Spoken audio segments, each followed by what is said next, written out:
Bonsoir à tous et bienvenue dans votre magazine Planète Locale. Désormais, votre rendez-vous du lundi. Nous revenons sur les initiatives éco-citoyennes du Nord-Pas-de-Calais. Un magazine consacré donc à l'environnement avec également nos bonnes pratiques, nos bons plans écolos. Ce soir, on s'intéresse à la qualité de l'air dans notre région. Pourquoi y a-t-il des pics de pollution dans le Nord et le Pas-de-Calais? Quels sont les polluants examinés? Comment nous pouvons-nous intervenir? On va tenter de répondre à toutes ces questions avec notre invitée Céline Desrosiaux, responsable communication chez Atmo Hauts-de-France. Bonsoir. Bonsoir. Merci beaucoup d'être avec nous et pour nous accompagner en plateau, Nour l'a dit, pour proposer son bon plan écolo. Bonsoir Nour. Bonsoir. Et on commence avec quelques chiffres. Atmo Hauts-de-France, donc l'Observatoire de la qualité de l'air qui compte une cinquantaine de stations de mesure dans la région, plus de 30 polluants surveillés. Et le dernier pic de pollution, souvenez-vous, remonte au 5 septembre dernier. Alors tous les jours, sur votre site internet, il y a une carte avec des couleurs et des indices de qualité de l'air. La voici: bon, moyen, dégradé, mauvais, très mauvais, extrêmement mauvais même. Aujourd'hui, quel est le constat du coup? Vous pouvez nous définir en temps réel? Oui, alors aujourd'hui on est plutôt sur du moyen dégradé, avec la région qui est un peu coupée en deux, la partie sud et ouest qui est plutôt dans le moyen, et puis la partie plutôt qui correspondrait à peu près au département du Nord qui serait plutôt dans le dégradé. Et c'est significatif au département du Nord, justement, d'être un petit peu plus dans le dégradé, ou pas forcément, c'est un hasard aujourd'hui? Pas nécessairement, en fait, c'est très variable d'une journée à l'autre. On peut avoir des tâches qui se colorent différemment selon les jours, selon les émissions de polluants, et la dispersion des polluants aussi et des masses d'air. Et pour se faire une idée un petit peu plus concrète, est-ce qu'il y a une différence, quelle est la différence entre moyen, dégradé, comment on peut le sentir, cette différence-là? Alors, vous pouvez pas le sentir parce que, et c'est tout l'enjeu de la surveillance de la qualité de l'air, on mesure au millionième de gramme. Donc, on rend visible ce qui est invisible.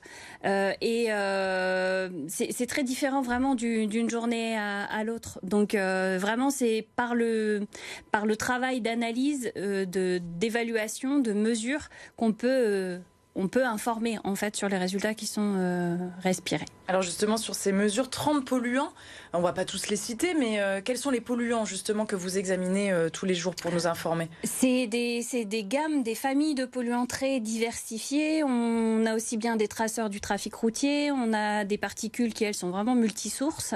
On a des polluants qui sont plutôt traceurs d'une activité industrielle. Voilà, donc vraiment une gamme très, très large avec des polluants aussi qui sont réglementés, pour lesquels on a des seuils réglementaires à ne pas dépasser, et d'autres pour lesquels on n'en a pas, mais on estime qu'il est important de les surveiller aussi parce que potentiellement on peut les retrouver en région.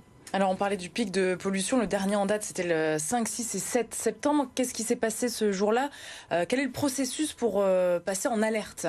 Comment ça se passe? Alors on a des outils déjà qui nous aident. On a parlé tout à l'heure de la mesure, puisqu'on a des outils, on a une cinquantaine de stations réparties sur la région, qu'on combine aussi avec la connaissance qu'on a de la quantité de polluants qui sont rejetés dans l'air, ce qu'on appelle les émissions de polluants, et tout ça se combine aussi avec l'influence de la météo. Vous savez que s'il pleut, ça se disperse, s'il y a du vent, ça se disperse.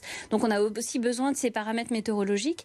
Et tous ces outils-là nous permettent de modéliser, d'avoir des cartes de prévision des concentrations de polluants. Et bien sûr, il y a une expertise humaine qui regarde ces résultats, qui les interprète. Et donc nos prévisionnistes déterminent s'il y a un risque de dépasser les seuils réglementaires d'alerte. Et justement, quand on l'a dépassé début septembre, et par exemple, on a vu la vitesse réduite de 20 km, c'était plus d'habitude c'est une recommandation, cette fois-ci c'était une obligation. Oui. Alors pourquoi? Parce que en fait dans le dispositif d'alerte, il y a plusieurs niveaux. Plusieurs seuils en fait de concentration. Un premier seuil, par exemple pour les particules, c'est 50 microgrammes. Le deuxième seuil, c'est 80 microgrammes. Donc si on pense qu'on va dépasser ces seuils-là, on déclenche, en tout cas on alerte les autorités sur ces risques. Dès lors que le premier seuil risque d'être dépassé pendant plusieurs jours consécutifs, alors les autorités peuvent décider de mettre en place des mesures et de les rendre obligatoires pour justement très vite pouvoir réduire la quantité de polluants émis dans l'air. Et vos échanges justement avec les préfectures du Nord et du Pas-de-Calais, ça se passe comment? Alors, on travaille de concert en fait, puisque on a cette délégation aussi du préfet. On n'est pas un organisme d'État, mais le préfet nous délègue en fait. Il vous fait confiance en fait, c'est ça. Complètement, voilà, sur les prévisions. Et donc chaque jour, nous déterminons le niveau de risque. Alors, heureusement pour nous, la plupart du temps, il y en a pas. Donc, et on c'est les tous en les jours, informe. c'est ça les prévisions. C'est l'après-midi pour le. C'est le lendemain matin. C'est le matin, avant midi. Donc il y a toute l'analyse des résultats, des données de la veille. Enfin, on croise tout ça pour déterminer le niveau de risque. Et tous les jours, on informe sur soit il se passe rien, soit il n'y a pas de prévision et donc pas de risque de déclencher un épisode de pollution, soit on détermine qu'il y a un risque et on détermine quel niveau on risque d'atteindre. Et ça, tout le monde peut y avoir accès en allant sur votre site?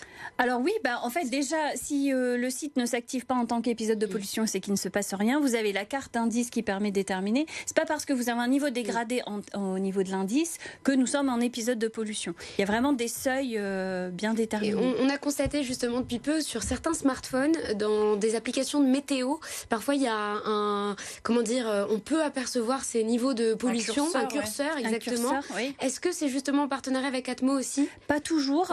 En fait, parfois nos données sont publiques, donc parfois ils utilisent nos données, ils déterminent librement. Voilà. Alors on est très attentif quand même à ce qui est communiqué parce qu'il faut que ça corresponde bien au dispositif. Il ne s'agit pas de déclencher une alerte qui correspondrait pas à la réalité. Donc voilà, on reste l'organisme de référence pour pouvoir alerter sur des risques de pollution. Mais effectivement, il peut exister d'autres types d'outils. Et puis nous, on a aussi des services qui permettent d'alerter par mail directement les populations, par SMS vraiment pour les personnes les plus vulnérables et de pouvoir communiquer le plus largement. On parlait de l'épisode de pollution début septembre, donc on a baissé notre vitesse de 20 km/h sur les principaux axes, mais dans les faits, dans les chiffres, ça se voit, c'est quasi immédiat, ça marche? Alors c'est pas quasi immédiat, parce que tout dépend aussi, bien souvent quand on est en épisode de pollution, c'est qu'on n'est pas dans des conditions de dispersion favorables, c'est-à-dire que les polluants qu'on va émettre dans l'air, on n'a pas suffisamment de vent pour qu'ils se dispersent largement, donc ils ont plutôt tendance à se concentrer.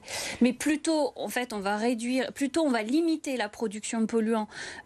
Et ça, quel que soit, on parle des transports, mais ça peut être les activités industrielles, ça peut être le mode de chauffage, donc pas en ce moment, mais plutôt l'hiver.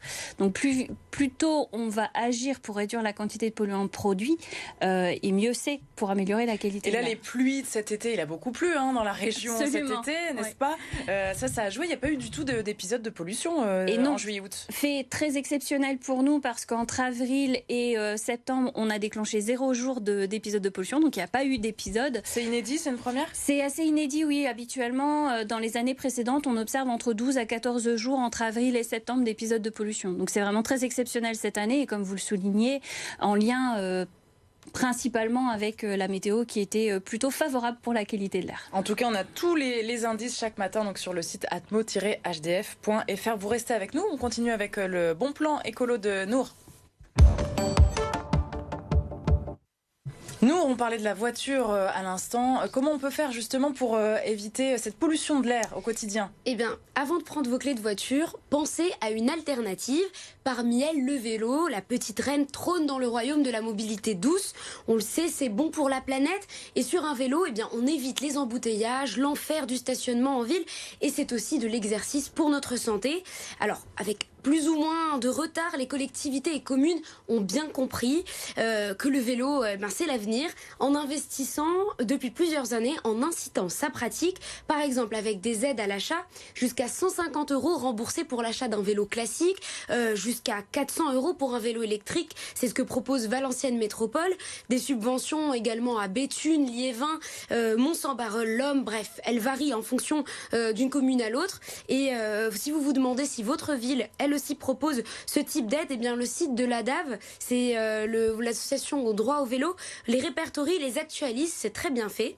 La métropole lilloise, elle, n'a pas renouvelé ce dispositif d'aide à l'achat, laissant la main aux communes, mais continue aussi son engagement. En juin dernier, la collectivité a décidé de tripler son budget vélo, 100 millions d'euros, a investi pour aménager des kilomètres et des kilomètres cyclables d'ici 2026, à l'image de ces coronapistes, vous les avez peut-être vus, qui sont nés pendant le confinement et qui ont fait le bonheur des cyclistes. En voilà la preuve.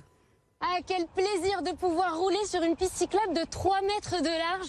Donc de la porte des Postes derrière moi au parc Jean-Baptiste Lebas, des démarcations jaunes ont été tracées au sol tout au long du boulevard des deux côtés. Une voie donc pour les voitures et une pour les vélos. Bon voilà. Vous avez changé en un an et demi. Je suis surtout plus à l'aise à vous parler ici en plateau que sur le vélo, même si j'adore faire le vélo, c'est pas évident face à une caméra. En tout cas, je les avais testées en 2020, ces Corona pistes, au moment où elles venaient d'être tracées. Et ces 34 km de voies vélo ont été pérennisées depuis par la métropole lilloise. Un autre exemple aussi de cet engagement pour le vélo dans notre région, en ce moment dans le Boulonnais, la communauté d'agglomération est en train de déployer des consignes à vélo. Vous savez, ces box en libre service, très pratiques si on ne peut pas stocker son vélo chez soi. Alors il y en a 13 au total à Boulogne et à Équien-Plage d'ici la fin de la semaine et c'est totalement gratuit. Céline Desrosiaux, pendant le confinement en 2020, on était sur une qualité de l'air optimale, très très bonne. Alors ça dépend là encore des polluants. Ouais, vraiment sur les traceurs du trafic comme strictement trafic, comme les oxydes d'azote. Là, on avait vu quand même une baisse assez significative en proximité automobile, jusqu'à moins 50% de réduction des concentrations auxquelles on est exposé. Sur les particules, comme je vous le disais, qui étaient multisources, la première période du confinement, il a encore fait très froid, donc on a vu les pics de chauffage. Et après, il y a des combinaisons un peu chimiques dans l'atmosphère qui forment des particules. C'est autre chose. Voilà, et donc c'est pas aussi net. Merci beaucoup d'avoir été notre invité, en tout cas pour parler pollution de l'air. On se retrouve demain pour parler économie, comme chaque mardi, avec notre invité, le président de la CCI, de la Chambre de commerce et d'industrie Hauts-de-France, Philippe Hourdin.